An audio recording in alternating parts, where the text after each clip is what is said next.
how would you describe the fourth industrial revolution? And if you could pick one key ingredient that enables participation in this industrial period, what would that be? So I think what we'll do is we'll start this off with Bitsy, if you don't mind commenting on that. Thank you.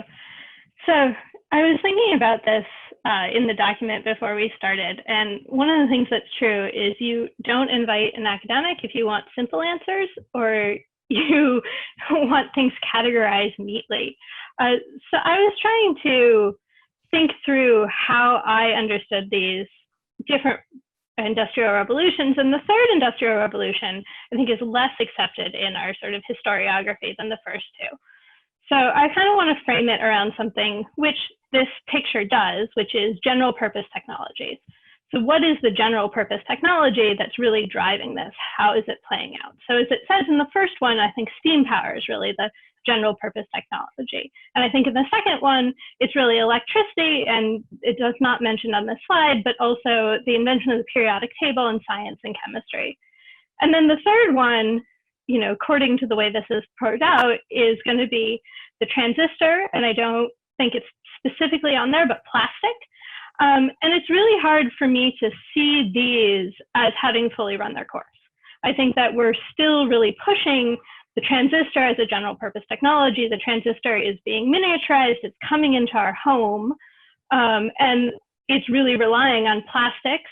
It's relying on some other technologies, right? Small batteries, and what I think you're really getting at, which is ubiquitous communication. Right? So I think that that's probably what we're really needing right now, is just everyone needs strong internet everywhere all the time.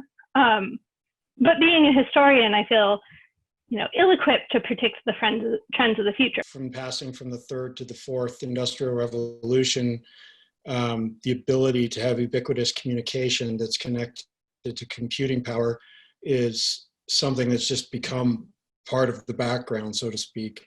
Then the access that people have to that becomes incredibly important. And we're already seeing that in the COVID situation where, you know, kids are being forced into school from home, and then all of a sudden they don't have good internet connection, and, you know, all that kind of stuff. So there's a definite access issue, which is there. If I was to look more like at the general purpose technology kind of way of looking at it, like, to me, the thing that makes this fourth revolution so interesting is that now we have computers that can build on themselves. So, I mean, that to me is, when I'm looking at the future right now, like, that's something that's a really big game changer for the way that the future can unfold. And it has big implications for speed.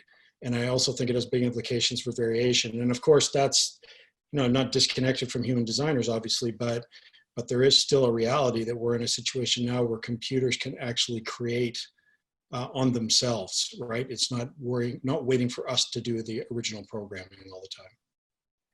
And that dives into actually the next question I wanted to ask around how technology builds upon itself. So in his presentation at Singularity U, Pascal Finet said that the change we'll see in the next 100 years will equal the change we've seen in the past 20,000 years.